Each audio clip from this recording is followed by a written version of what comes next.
नमस्कार प्रेक्षकांनो, स्वर्ग मराठी ह्या चॅनलवर तुमचं स्वागत. आज आपण पाहणार आहोत लग्नानंतर होईलच प्रेम ह्या मालिकेचा रिव्ह्यू. प्रेक्षकांनो, सुरुवात करूयात आजच्या रिव्ह्यूला.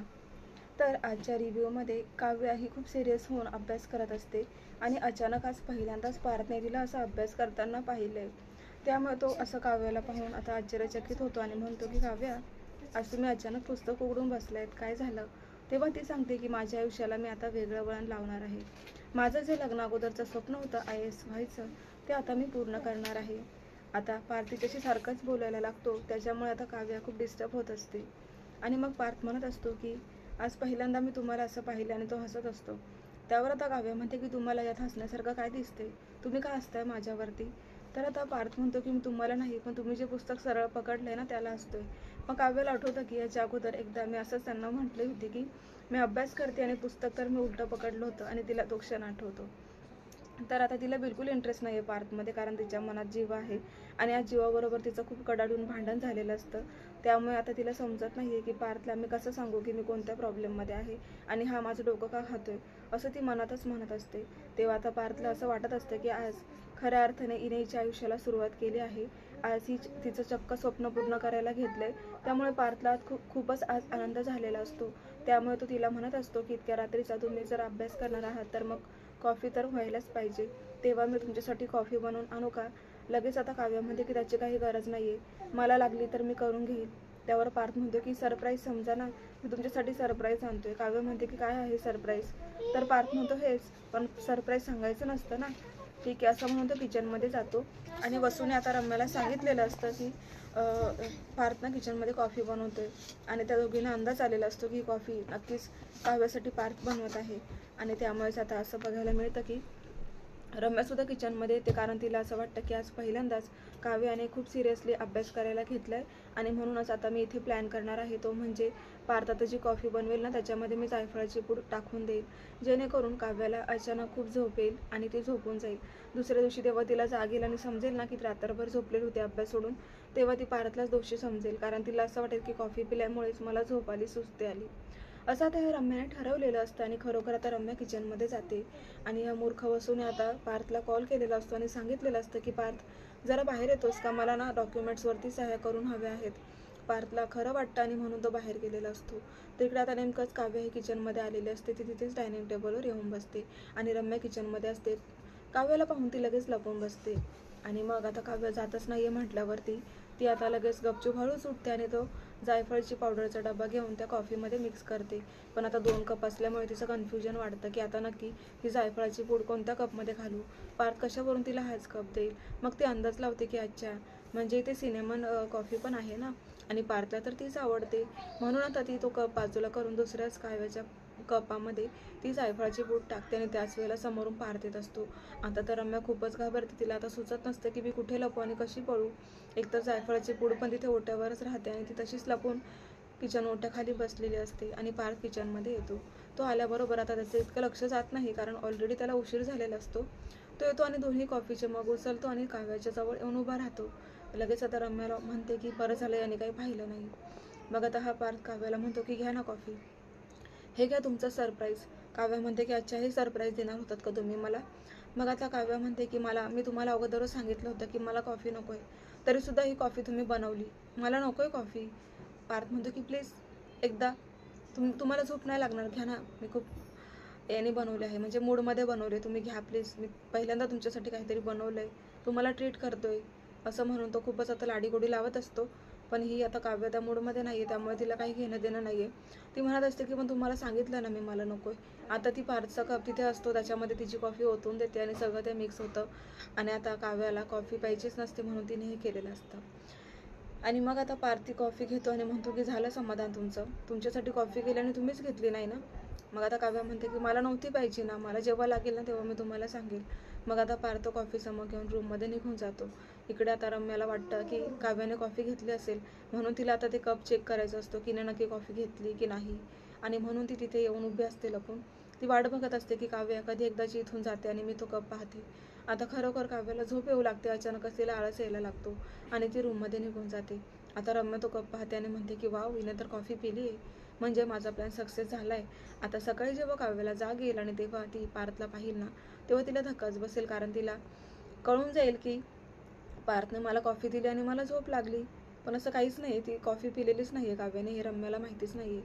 तर दुसरीकडे आता नंदिनी खूप रडत असते आणि ती म्हणते की माझ्यासोबत असं का होते तेव्हा, हे नातं जबरदस्तीने जोडलं जाते का? जीवाच्या मनात अजूनही त्यांची एक्स गर्लफ्रेंड आहे. के आणि जे असं नावाचा जो काही त्यांचा तो मोल्ड असतो तो तुटलेला असतो आणि काव्याच्या हातामध्ये, सॉरी, नंदिनीच्या हातामध्ये तो के असतो. जी कोणी यांची गर्लफ्रेंड आहे तिचा के माझ्या हातात आहे. त्यांचा जीव अजूनही हा के मिस के मध्ये अडकलाय आणि मी का यांच्यामध्ये इंटरफेअर करते. तेव्हा तर जीवाचं पुन्हा नंदिनीला आठवत असतं की कशा प्रकारे जीवा माझा अपमान करून माझ्या काळजावर त्यांनी घाव घातला. ते मला म्हणाले की तू माझ्या पर्सनल लाईफमध्ये इंटरफेअर का करतेस, तू माझ्या नात्यामध्ये येण्याचा प्रयत्न करू नकोस, आणि एकीकडे माझा हात धरतात. मला तर समजतच नाही की ते नातं जोडताय की तोडताय. आता मलाच काहीतरी निर्णय घ्यावा लागणार आहे. त्यांच्या मनात अजूनही त्यांची गर्लफ्रेंड असताना मी का हे ओढताणीचं नातं तयार करत आहे. त्यांच्या मनात माझ्याबद्दल फिलिंग्स नाही आहेत, मग मला सुद्धा कोणाच्या आयुष्यामध्ये असं बळजबरीने तयार केलेल्या नात्यात अडकायचं नाही आहे. खूप रडत असते ती, खूप त्रास होत असतो तिला. आणि मग आता ती किचनमध्ये काहीतरी काम करत असते, पण तिचं बिलकुल लक्ष नसतं, कारण तिला सारखं सारखं ते बोलणं आठवतं की जीवाने कशा प्रकारे तिचा अपमान केला आणि त्याने एक्स गर्लफ्रेंडची बाजू घेऊन चक्क बायकोवरती आरोप करून तिचा अपमान केला. त्यामुळे नंदिनीला खूपच वाईट वाटत असतं की आमचं लग्न झालं तरी सुद्धा ह्या माणसाने मला बायको म्हणून ॲक्सेप्ट केलेलं नाही आहे. त्यात त्यांचा भूतकाळ ते विसरू शकत नाही आहे. मग मी तर ह्या नात्यामध्ये का अडकायचं. आणि म्हणूनच आज नंदिनीला खूपच भरून आलेलं असतं, खूप रडत असते बिचारी. आणि आता तिचं लक्षच लागत नसतं, म्हणून आता ती तिच्या आईला म्हणजे शारदाला कॉल करते आणि मग आता म्हणत असते की आई, ती रडत असते आणि शारदाला तिला ते जाणून द्यायचं नसतं. तरीसुद्धा शारदाला थोडंफार समजतं, कारण आई आहे शेवटी. मुलीचा असा आवाज ऐकून त्यांना सुद्धा कळाले की नंदिनी, अगं आज अचानक इतक्या सकाळी कॉल का केलास, काही प्रॉब्लेम आहे का? त्यावर नंदिनी म्हणते, अगं आई, आली मला सकाळी सकाळी आठवण म्हणून फोन केला. किती दिवस झाले आपली भेटच नाही आहे, तुला एका नजरेने सुद्धा मी पाहिलेलं नाही आहे, तेव्हा आता मला तुला भेटायचं आहे का आई? त्यावर शारदा पण म्हणतात की हो ना गं, मुलीचं कसं असतं बघ ना, लग्न झालं की मुलगी एकदम परकी होऊन जाते. तुला वेळ असेल तर ये ना गं बाळा, आणि ना अशी मोठीच्या मोठी सुट्टी काढू नये. जीवांना सांग की मला खूप दिवस माझ्या आईजवळ राहायचंय. तेव्हा नंदिनी पण म्हणते की आई, मला आता वाटते की ह्या क्षणाला मी यावं आणि तुझ्या मिठीत शिरावं. किती दिवसापासून मी लांब झाली आहे तुझ्यापासून, आणि खरंच मी ह्या वेळेस येईल नाही तर मोठीच्या मोठी सुट्टी काढून येणार आहे, कारण मला आता खरंच कंटाळा आलाय की इकडे करमत नाहीये मला. असं आता नंदिनी खूपच कळकळीने तिच्या आईला सांगत असते. आणि म्हणूनच नंदिनी आता रूममध्ये जाते. त्याच वेळेला जीवा इकडे त्याचे कपडे घालत असतो, पण त्याला त्या हाताने जमतच नसतं. आणि नंदिनी एकदम त्याला पाहते आणि मग त्याला हेल्प कर म्हणून त्याला शर्ट घालू लागते. तेव्हा एकटाक आता जीवा तिच्याकडेच पाहू लागतो, पण नंदिनीला एक शब्दसुद्धा बोलायचा नसतो. तरीसुद्धा आता नंदिनी त्याच्या शर्टचं बटन लावून मागे फिरते, तर जीवा तिचा हात पकडतो आणि तिला थांबवतो. नंदिनीला हे बिलकुल पटलेलं नसतं. नंदिनी म्हणते की काय झालं. जीवा म्हणतो की कालच्याबद्दल मला माफ करा, खरंच माझं चुकलंय नंदिनी. मी ह्या अगोदर पण तुमच्यावरती खूप वेळा तुमचा अपमान केलाय, तुमच्याशी भांडलोय, पण मी कुठेतरी सुधारायचं ठरवतोय, पण मला माझा भूतकाळ सोडूच देत नाहीये. पण नंदिनी, आता मी सगळं काही विसरून जायचं ठरवलंय. आता फक्त मी माझा आणि तुझा विचार करणार आहे. आतापर्यंत मी तुला फक्त असं खूपच बायको नसल्यासारखा तुला दर्जा दिला, पण आता तसं होणार नाही. माझ्याकडून खूप चुका झाल्या आहे, पण तरीसुद्धा तू काहीच रिॲक्ट झाली नाही नंदिनी. मला माहीत आहे की तुझा पूर्णपणे माझ्यावरती ताबा आहे, आणि मी सुद्धा आता तसंच ठरवलं आहे की माझा भूतकाळ विसरून मी तुझ्यावरच फक्त आता जीव टाकणार आहे. पण तू जे काही बोलते ते नंदिनी ऐकायला तिथे नसतेस, कारण नंदिनी जेव्हा काव्या तिचा हात सोडतो ना, त्या क्षणाला त्याने पाठ फिरवल्यावर ती निघून गेलेली असते, कारण तिला असं वाटतं की यांची वायफळ बडबड ऐकण्यात काहीच मजा नाही आहे. कारण ह्या अगोदर पण खूप वेळा जीवाने माफी मागून सुद्धा माझ्याबरोबर तो रिॲक्ट झाला आहे. मला वाटेल ते बोलले, आणि आता मी याच्यामध्ये काय जीव अडकू. याचा जर पूर्ण जीव त्याच्या एक्स गर्लफ्रेंडमध्ये असताना मी काय याच्यामध्ये जीव ओवाळून टाकू, असं तिला सुद्धा आता वाटू लागतं. त्यामुळे सतत तिने निर्णय घेतलाय, ती माहेरी निघून गेलेली असते. आणि जीवा तिला अख्खं घरभर शोधतो आणि म्हणतो की नंदिनी कुठेच नाही आहे. मग आता त्याला वॉचमधलं ते बटन दाबायचं असतं, जेणेकरून नंदिनीला इंडिकेटर मिळेल. पण तसं होत नाही, कारण तिचं वॉच त्यांच्याच रूममध्ये असतं. आणि त्यामुळे जीवाला धक्काच बसतो की नंदिनी मला सोडून लांब निघून तर गेली नसेल ना, तिला कालच्या भांडणामुळे काही त्रास झाला आहे का, तिला काही बोलायचं होतं का माझ्याबरोबर, असे बरेच प्रश्न त्याच्या मनात आता घुंगावत असतात. पण प्रेक्षकांनो, खरंच आता नंदिनीने खूपच ही गोष्ट खूपच मनाला लावून घेतलेली आहे. आणि आता थोड्याच वेळात नंदिनी पुन्हा तिथे आलेली असते, आणि नंदिनी आल्यामुळे आता जीवाला जीव येतो की आता खरोखर नंदिनी खरीच आहे. पण तसं होत नाही. आता जीवा नंदिनीला म्हणतो की नंदिनी, अहो मी कधीपासून तुम्हाला शोधते, तुम्ही कुठे होतात. नंदिनी काहीच म्हणत नसते तेव्हा जीवा म्हणतो की मला माहीत आहे कालच्या भांडणामुळे तुम्हाला माझा खूप राग आला आहे ना, पण तुम्हाला काही बोलायचं असेल तर प्लीज मला बोला, माझ्यावर ओरडा रागवा, पण असं शांत बसू नका. प्लीज सांगा ना तुम्हाला काही बोलायचं आहे का. तेव्हा आता ही नंदिनी म्हणते की हो बोलायचं आहे ना, मला तुमच्याकडून डिवोर्स हवा आहे. तेव्हा आता जीवाला खूप मोठा धक्का बसलेला आहे प्रेक्षकांनो, कारण त्याला हे एक्सायटेड म्हणजे एक्सपेक्ट नव्हतं की हे मी काय ऐकतोय, कारण त्याने आत्ताच असं ठरवलेलं असतं, पण नंदिनी ते ऐकायलाच तिथे नव्हती. तो नंदिनीला सगळं काही बोललेला असतो की मी आता ह्या नात्याला सोडून देणार आहे, माझा भूतकाळ मी विसरून जाणार आहे, मी आता ठरवलं आहे की माझं लग्न नंदिनीबरोबर झाले आणि तिलाच मी बायकोचा दर्जा देईल. त्यामुळेच आता तुम्ही टेन्शन घेऊ नका, मी आधीसारखं तुमच्याशी वागणार नाही, मी आता पूर्णपणे तुमच्यावर लक्ष देईल, असं सगळं बोललेलं असतो. पण नंदिनीने ते न ऐकताच निघून गेलेले असते. तर आता पार्थ तिकडे रूममध्ये असतो आणि काव्य अभ्यास करत असते आणि ही रम्या म्हणत असते की आता खूप दिवस नाही जाणार काव्याचा अभ्यास, कारण मी आता रोज काहीतरी नाटक करून काव्याला असंच तिचं लक्ष दुर्लक्षित करणार आहे. आणि वसूला सांगत असते की हे बघ आई, आज काव्य अभ्यासात इतकी मग्न झाली आहे, कशावरून उद्या लाईफमध्ये पण मग्न होणार नाही. तिला माहीत आहे का तिने माझ्या पार्थच्या आयुष्यात येऊन माझी जागा घेतली आहे. अगोदर नंदिनीने घेतली होती, नंतर आता ह्या काव्याने घेतली, त्यामुळे ह्या काव्याला मी कधी सुखी पाहणार नाही, असं आता रम्याने ठरवलंच आहे. आणि तिचं लक्ष अभ्यासातून कसं विचलित होईल याचा ती विचार करत असते. तर प्रेक्षकांनो पुढे काय होणार हे पाहूयात आपण.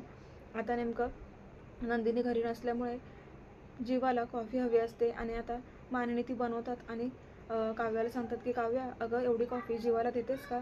तेव्हा आता मिथून काकांना धक्काच बसतो, कारण आता नक्की कसं काव्या जीवासमोर जाईल हाच प्रश्न त्यांना पडलेला असतो. पण आता मानिनी समोर उभ्या असल्यामुळे काव्या तो कप उचलते आणि जीवाच्या रूममध्ये येते. जीवाच्या रूममध्ये आल्याबरोबर तिला दिसतं की इथे तर आमच्या दोघांचं मोल्ड पडलेलं आहे आणि ते तुटलेलं असतं. आता तिचा गैरसमज होतो की हँड मोल्ड जीवानेच तोडलं असेल, कारण त्याला पण पुरावे नष्ट करायचे आहेत ना, त्यामुळे आता तिला पण धक्काच बसतो.